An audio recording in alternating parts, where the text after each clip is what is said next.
Andy. How are you this afternoon? Hey, Jamie White. So, how long have you been directing CBC? Well, since the beginning, as far as us being our own organization, our own nonprofit, it's our 9th anniversary is coming up next week. Awesome, congratulations. And then, but the programming I've done like this, I've been doing for 15 years. Started at a place called the Winter Real School, and then did it by myself with some other friends over on Gooch Street in Biddeford. We just rounded up kids on Tuesday nights, and then we became part of the YMCA, and there was a branch in downtown Biddeford. But as far as just on our own, as our own organization or nonprofit, it's 9 years. So you've stayed pretty local in Biddeford for a while? Yeah. That originally happened. I don't know if you remember Al Zullo. He and I started this together. I do. And he tracked me. He saw me driving through Biddeford. I had a 4-person bike that I did the trek across Maine on. And he heard about it, and he actually pulled me over in front of the J. Richard Martin Community Center. Mm-hmm. And he said, "I heard you want to do earn bike programming with kids, and I know of a free space that we can do it." So that's how it started. Oh, that's awesome. And that was a space over on Gooch Street. There you go. How old were you when you got your first bike? Oh God, I don't even remember my first bike. I do remember hitting a tree on a bike when I was growing up, when we lived on Shelwood Avenue in Baltimore.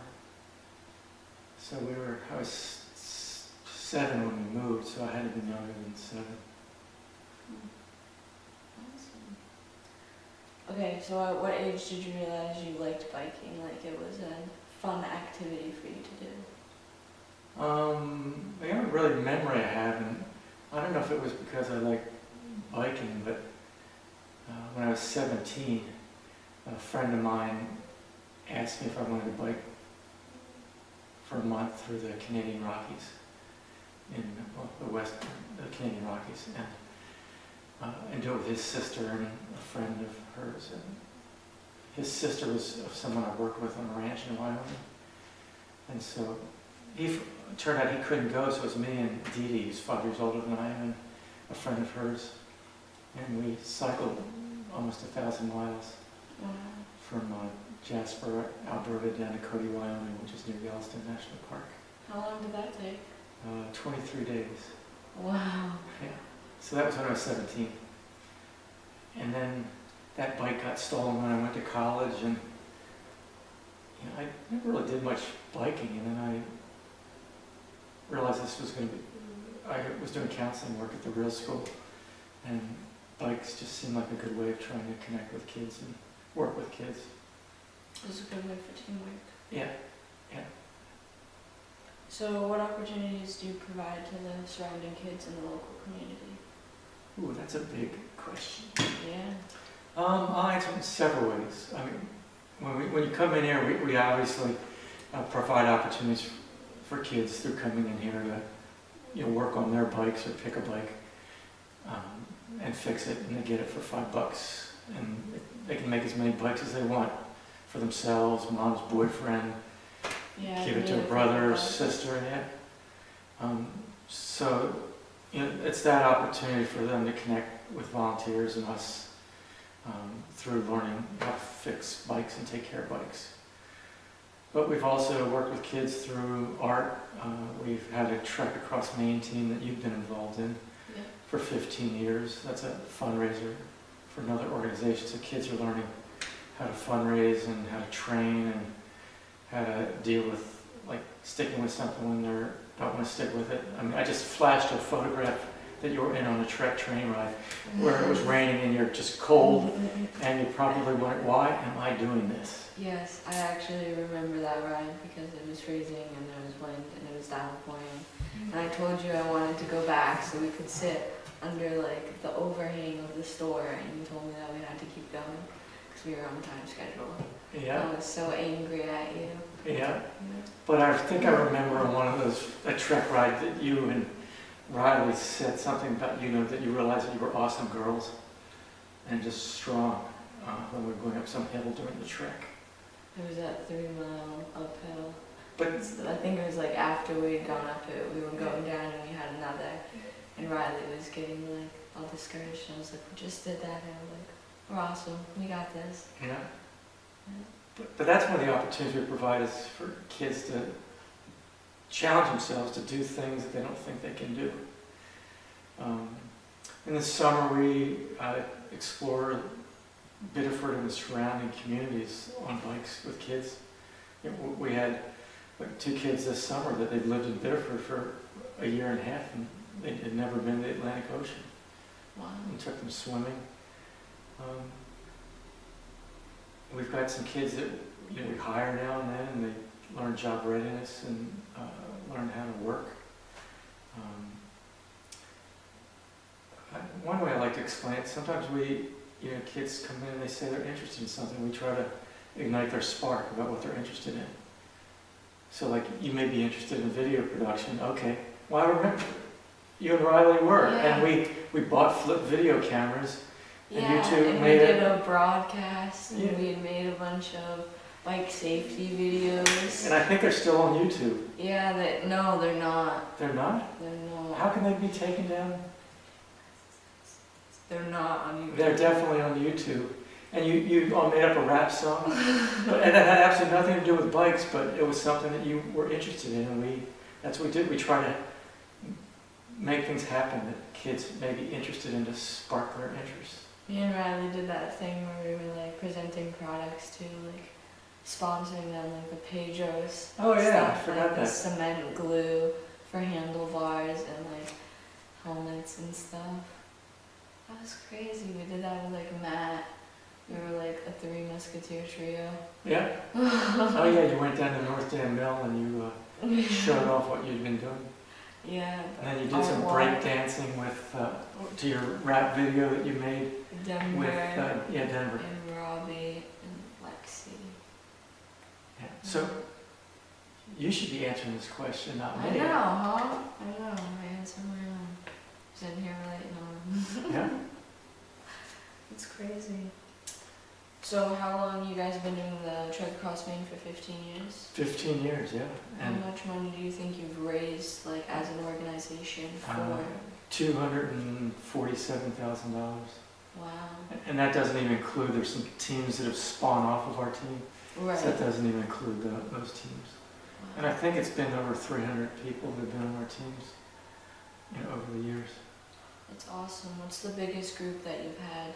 On the trek, that made it to the trek, I think it was 42. That's awesome. Yeah, I think this past year we had, I think, 20. Yep. Yep, the CBC's team. That's awesome. Yeah. Was it good conditions? This past trek? Yeah.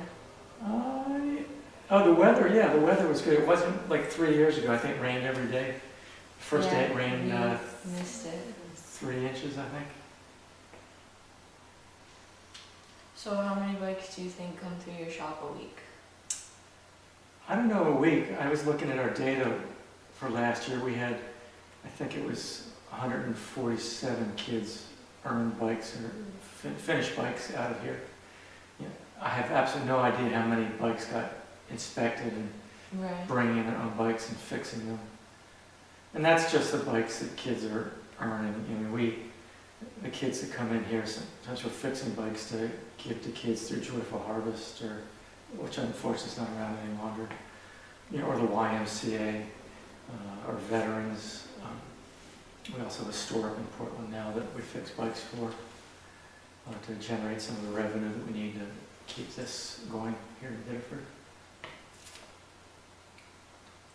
How many kids come through here and like, you say you have a lot of volunteers, are there kid volunteers that, can come in here and know what they're doing and help others? Yep, and we need more of that. But, there are always kids that are coming in here. Some that are volunteering for mandated community service, so that's not really not volunteering. Right. But like Matt Perkins, he was volunteering almost every day. He's helped teach programs now. He's hired, and he runs our bike doctor program. It's a bike that heads out into different neighborhoods around Biddeford and they set up shop on street corners. I've seen him with Andrew on Bacon Street. Yeah. They come there. Yeah, they'd be doing that today, except Andrew's on vacation this week. How many kids come to your shop on an everyday or weekly average? The average throughout the year, and it changes depending on the season somewhat, but it's been about 11 kids. But since we've moved, I just figured it out this morning, we've averaged 6.5 kids a day, 16.5 kids a day. And Monday and last Friday, we had 29 kids in here. Wow. I mean, the most we'd ever had before in the other shop was 26. But it's been kind of, I'm almost wondering, do we have enough room? And we definitely need more volunteers. We have 26 kids in here. Right. Yeah, that's a lot. 29, yeah. There's only 3 of you that are here full time. Yeah, Right. and Andrew and I are the only ones doing direct service work. I mean, Brahman does some, Yeah. like on the trek across Maine or when we had a girls group, or welding. But yeah. Touch a little bit on your programs that you offer. I saw on your website you have like 10 or 11. Okay. Yeah. So the ones that are going on right now, 5 afternoons a week, kids come in here after school, drop in, and they're working on their own bikes or picking a bike to work on. So that's just like open shop time, Right. like going to the library. Kids come and go, as they wish. We've had a girls-only bike ride group, and that's dormant right now. We have the bike doctor program, the one that kids go out in neighborhoods, with us and fix bikes for kids where they live. That's going on right now. In the winter, we have a formal mentoring program where we bring together older kids and adults with younger kids, and we formally teach bike repair. So it's a little bit more like school, where every week they're learning a specific skill on a bike over 8 sessions. And we have the Trek Across Maine team that we talked about. We've had a welding program that's dormant right now. We've had bike part art, and kids are just doing that on their own. In the summer, we have 3 bike rides a week to explore the community. And those are either tandem bike rides to different destinations on the road rides, or mountain biking. Here at our new location, you just walk out the back door, and we're on the Clifford Park Trail system. So we're pretty excited about that. Or we walk a little bit further into our property, and it opens up into a quarry. And we're creating a mountain bike play and teaching park out in our quarry. Safe, of course. Yeah. Oh, in the winter we also have indoor group cycling. And we'll do whatever kids want to try to do. Open to options and opinions. Yeah, like what you did with and you and Riley did with the video production work. Yeah. But we're not a teen center, so some kids think they want to come in here and just hang out like the rec department's teen center. This isn't a real good place just to hang out. It's hang out by doing things. Right.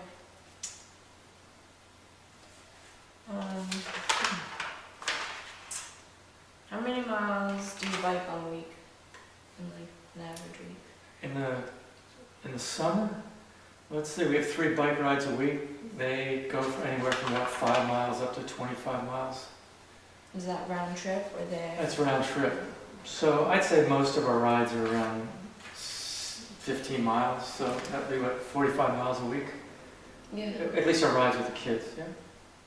What age range Well, do you have coming? right now the predominant ages are 11 years of age and 14. And then it fills in between that and tails off to the sides. So 11 to 14 is the predominant ages, but we obviously have high school students and Biddeford primary students. Yeah. And 77% of the kids that come in here are from Biddeford. About 10% are from Saco, and then the rest of them are from other communities. So we're for all kids. I mean, they're from kids from out of state that have come in here. Wow. So, so that people that think that we're just a Biddeford program, just for Biddeford kids, that's not the case. So you just kind of kept it in this area? Yeah. Yeah.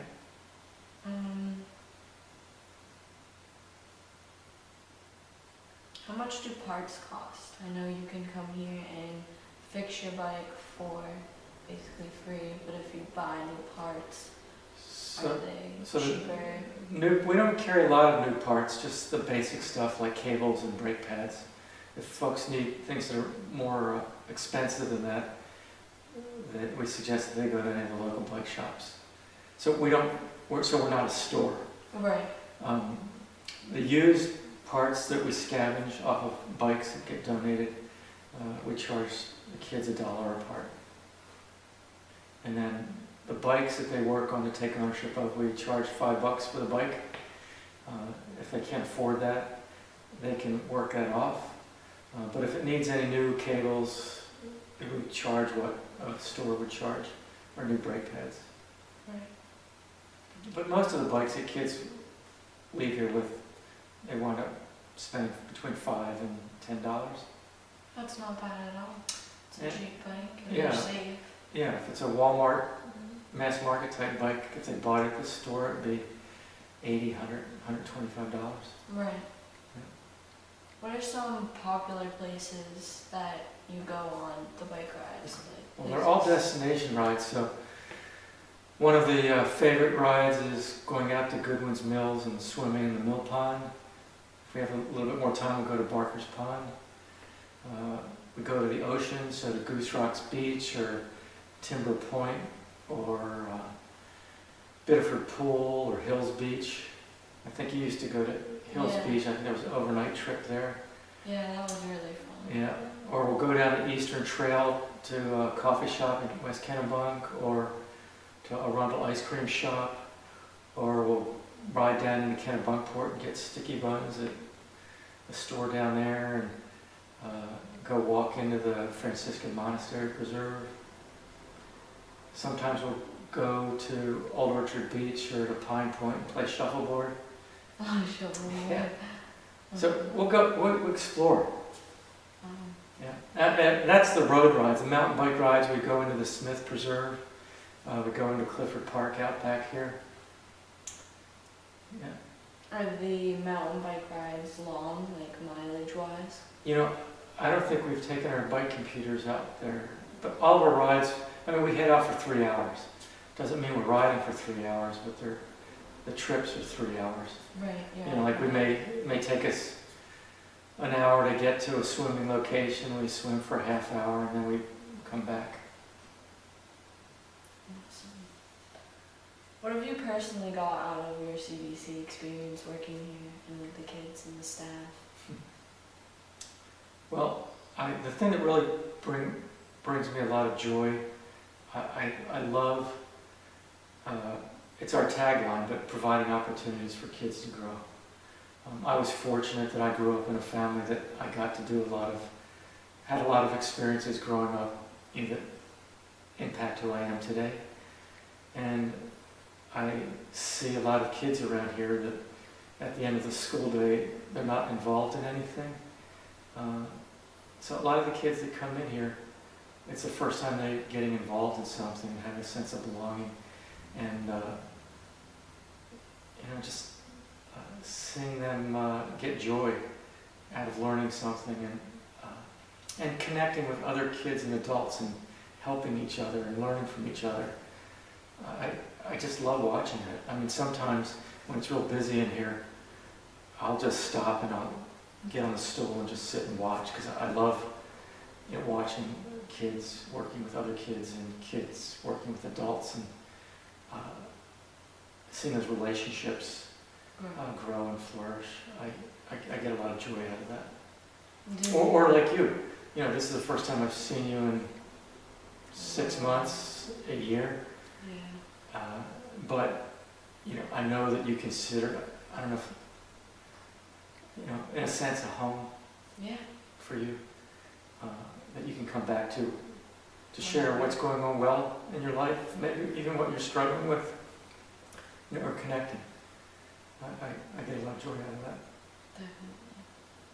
And so actually, I'm very glad that you guys moved into a bigger space, because I remember coming around and we were talking about it then, and it's been like a year's process. It's Mhm. just awesome to see it accomplished. Yeah. It's very nice. It's very big. And it'll be here past our lives, I hope. I know. I think it will be. I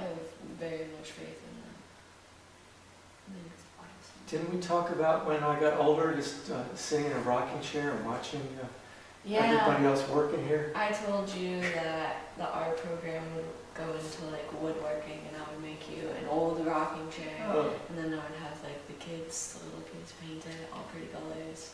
You could sit in corners, just watch everybody. I expect that to happen. Rocking your chair. Yeah. What if I go out and I buy you a really nice rocking chair that's safe, and I come back and I paint it for you? Yeah, just as long as it's got some of your personal Jamie touch to it. Alright, don't worry about that, I will. Okay. I'll draw your face on the seat, so you Okay. can sit on your face. Yeah. It's a personal Jamie touch. Yeah. Is there anything else you'd like to add? This is more just a plug. I mean, we need more volunteers to help us connect with kids and work with kids in here.